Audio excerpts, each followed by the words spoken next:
These are the times now, people, okay? These are the times we will all remember. Were you there? What did you do? I think you know that I am there for you. And I do care so very, very, very much.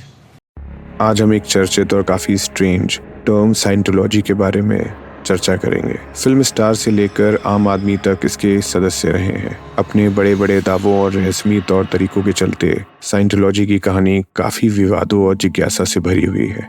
इस video के अंत तक बने रहिएगा।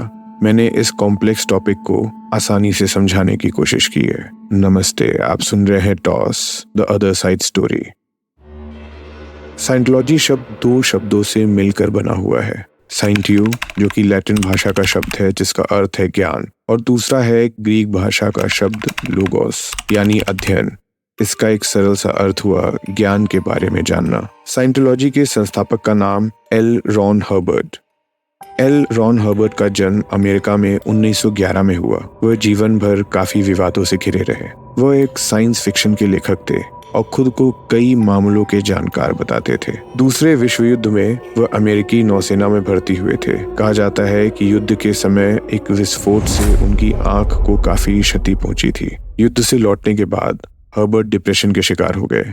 ऐसे में ही सन 1950 में उन्होंने अपनी एक पुस्तक लिखी, Dianetics the modern science of mental health. उनका कहना था इस पुस्तक में दिए गए उपाय दिमाग की समस्याओं का जड़ से निवारण करते हैं। इस पुस्तक को काफी लोकप्रियता हासिल की और एल रॉन हर्बर्ट काफी पॉपुलर हो गए। डायनेटिक्स का मुख्य केंद्र यह विचार था कि इंसान की कई मानसिक दिक्कतें उसके पिछले अनुभवों, खासकर दर्दनाक अनुभव जिनको हम ट्रॉमा कह सकते हैं, उसके कारण है। इन्हीं यादों को एनाग्राम कहा जाता है। हर्बर्ट का दावा है कि ऑडिटिंग नामक एक काउंसलिंग प्रक्रिया के जरिए इन एनाग्राम को हटाया जा सकता है, जिससे लोगों का दिमाग स्वस्थ हो सकता है। लेकिन कुछ समय बाद डायनेटिक्स के विचारों को उन्होंने आगे बढ़ाया और 1953 में चर्च ऑफ साइंटोलॉजी की स्थापना की। जैसे जैसे साइंटोलॉजी बढ़ता गया, हर्बर्ट और उनके समर्थकों में विभिन्न देशों की सरकारों से इसे धर्म के रूप में मान्यता देने के लिए कई अभियान चलाए। कई देश जैसे अमेरिका में आखिरकार उन्हें ये मान्यता मिल भी गई, जिससे चर्च ऑफ साइंटोलॉजी को टैक्स छूट जैसे कानूनी फायदे भी हुए। हालांकि आज भी कई देश इसे एक संदिग्ध रूप में देखते हैं। तो आखिर ऐसा क्या है साइंटोलॉजी में जिसके इर्द गिर्द विवाद का एक माहौल हमेशा बना रहता है? आइए साइंटोलॉजी के कुछ प्रमुख विश्वासों और प्रथाओं के बारे में जानने की कोशिश करते हैं। जैसा कि मैंने आपको बताया कि साइंटोलॉजी में काफी कॉम्प्लेक्स टर्म्स हैं। इसमें कुछ मुख्य टर्म्स हैं जिनको मैं यहाँ समझाने की कोशिश करता हूँ। पहला टर्म है थीटन। साइंटोलॉजी में माना जाता है थीटन आपकी अमर आत्मा है, जो कि अरबों साल पुरानी है और कई जन्मों से सतत चली आ रही है। दूसरा टर्म है एनाग्राम। उनका मानना है एनाग्राम आपके पास्ट लाइफ ट्रॉमास हैं जो आपको अभी भी परेशान करती रहती है। तीसरा टर्म है ऑडिटिंग। माना जाता है कि इस एनाग्राम को हील करने के लिए काउंसलिंग किया जाता है, जिसको ऑडिटिंग कहा जाता है। इस ऑडिटिंग को मेजर करने के लिए एक मीटर रहता है जो आपके बॉडी में छोटे मोटे एनर्जी स्पाइक्स को भी मेजर करता है। चौथा है क्लियर। माना जाता है ऑडिटिंग के बाद आपके पास ट्रॉमास को हटा दिया जाए और वो आपको एक स्टेट ऑफ क्लैरिटी में लेकर आएगा।